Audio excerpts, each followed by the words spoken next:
A vida da gente é algo bastante fascinante, porque existe um leme que pouca gente se dá por ele.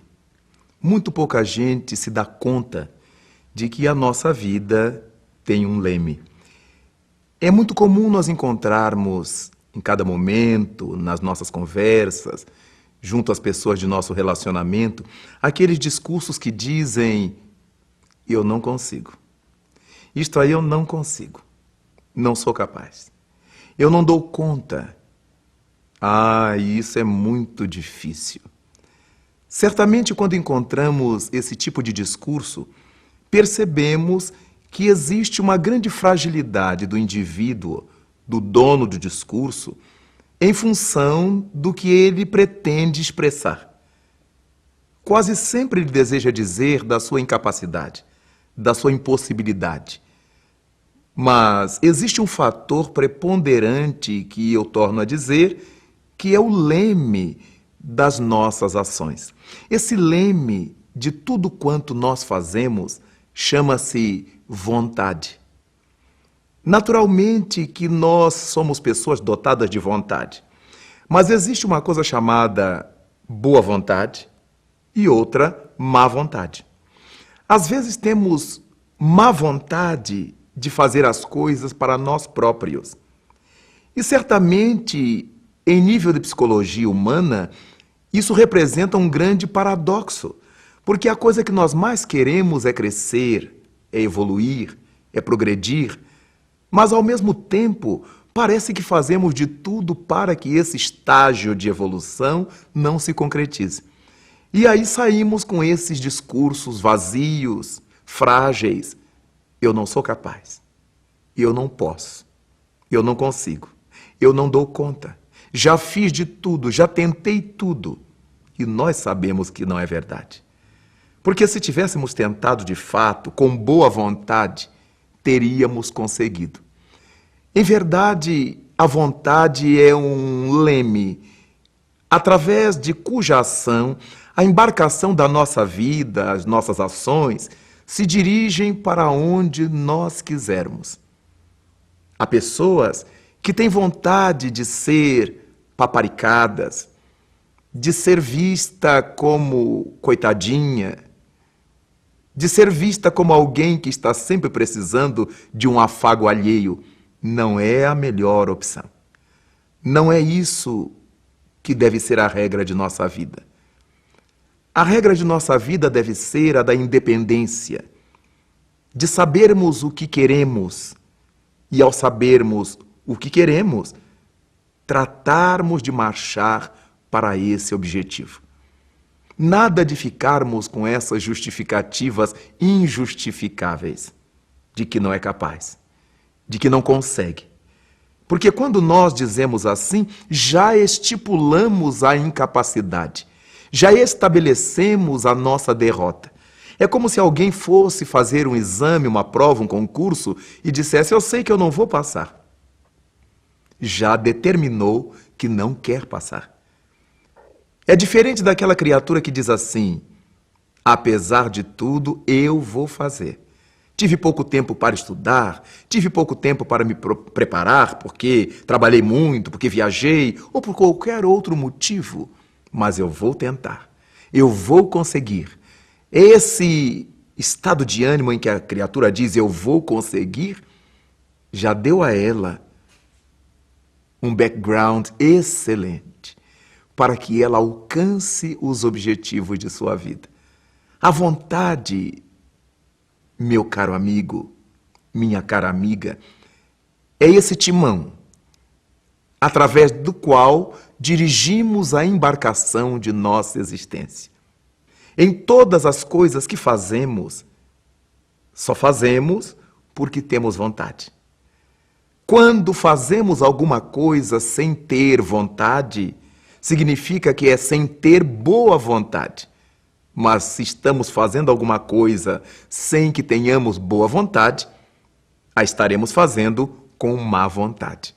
A vontade sempre existe, mas ela pode ser uma vontade capaz de nos fazer crescer ou uma vontade capaz de nos atirar ao chão. Qual é a nossa proposta de vida? Já que vontade vem do latim volere. Volere, que deu volição, a vontade de realizar alguma coisa.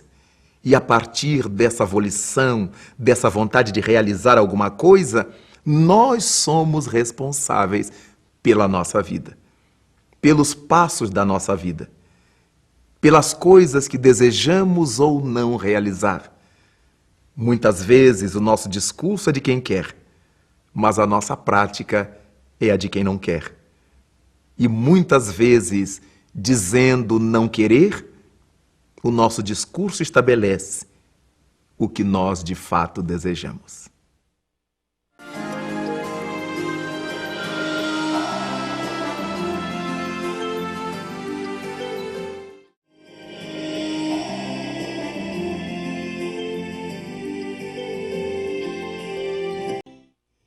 Quando a criatura diz, eu já tentei de tudo, certamente essa é uma postura de comodidade, porque de tudo ninguém jamais foi capaz de fazer. Nós fizemos algumas coisas, e dessas coisas que fizemos, algumas deram certo, outras não deram certo. Jesus Cristo foi especial ao nos dizer que tudo é possível àquele que crê. Lemos isto no evangelista Marcos. E se tudo é possível àquele que crê, por que se torna possível a ele? Porque essa crença está amalgamada sobre a vontade, está alicerçada sobre a vontade. Tudo é possível àquele que tem vontade, poderíamos dizer assim. Porque quando nós temos vontade, superamos problemas. Quando temos vontade, superamos dificuldades. Quando temos vontade, nos esforçamos. Essa vontade é um elemento catalisador que impulsiona dentro de nós as reações mais impossíveis. Aquela criatura que dizia assim, não, com essa paralisia eu não serei capaz. E aí chega um fisioterapeuta, um médico, um amigo, e diz assim, você vai conseguir, você é capaz. E começa a fazer o exercício, e começa a mostrar que é possível. No começo dói, no começo é difícil, no começo... Mas o indivíduo vai vencendo as dificuldades, e na medida em que vamos vencendo as nossas dificuldades, tudo se torna possível. É por isto que víamos Aleijadinho, com as deficiências que portava, ter se tornado o excelente engenheiro do barroco. É por isso que vimos a notável Helena Keller, cega, surda, muda, tornar-se notável professora de cegos, surdos e mudos, viajar pelo mundo, fazer conferências. É por causa disso que encontramos hoje as Olimpíadas para deficientes físicos, as Paraolimpíadas, e nós ficamos estupefatos, entusiasmados de ver o que vemos. É por isso que hoje vemos criaturas cheias de mazelas orgânicas, fazendo verdadeiros milagres com o poder da sua vontade. Quando nós temos vontade, o céu se move para nós. Quando temos vontade, arrastamos as montanhas mais pesadas. E essa vontade é pródromo da fé, alimenta a nossa fé. E o mestre Nazareno nos disse que se tivéssemos fé do tamanho de um grão de mostarda, que é tido como dos menores grãos do mundo, uma das menores sementes do mundo, seríamos capazes de dizer às montanhas para que se afastassem, e elas se afastariam. Essas montanhas certamente não são as de granito, não são as montanhas da nossa geologia, são as montanhas da alma, as montanhas de problemas, as montanhas de dificuldades, de deficiências. E é por essa razão que somos movimentados pela nossa vontade. No mundo social, quando as obras não são feitas para a comunidade, dizemos que falta vontade política.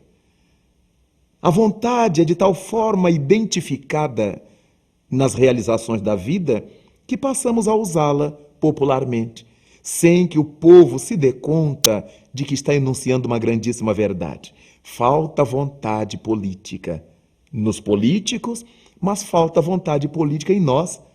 Às vezes, pela nossa política doméstica, achamos que, se superarmos determinados problemas, não teremos mais o aconchego de fulano, a paparicação de Beltrano. Às vezes, na nossa política de vivência social, com os nossos amigos, achamos que se demonstrarmos a nossa capacidade, as pessoas não irão mais fazer para nós. A nossa vontade precisa se associar à orientação de Jesus Cristo, ao nos dizer que tudo é possível àquele que crê. Creiamos desde hoje que é possível sair da nossa deficiência, da nossa limitação, da nossa desordem interior. Pessoas de pouca memória que dizem: eu não sou capaz de lembrar. Não digam assim. Será melhor dizer: vou fazer esforços para me lembrar, porque estaremos trabalhando no positivo. Quando eu já garanto que não serei capaz, de que já tentei tudo, estou me condenando à falência. A nossa vontade é o leme da embarcação da nossa vida. Se o timoneiro for um bom timoneiro, levará o barco da sua vida para o porto da paz e da realização. Mas se ele for um mau timoneiro, certamente arremessará a nau de sua vida sobre os arrecifes, sobre as montanhas. E seu barco, possivelmente, se não chegar a isso, adernará nas ondas bravias. Vontade, volere, querer. Querer é poder, afirma o brocardo popular. E é por esta razão que quando nós sentimos a necessidade de querer, por que é que não vamos querer o bem, o amor e a paz, para que tudo mais se complete em nossa existência?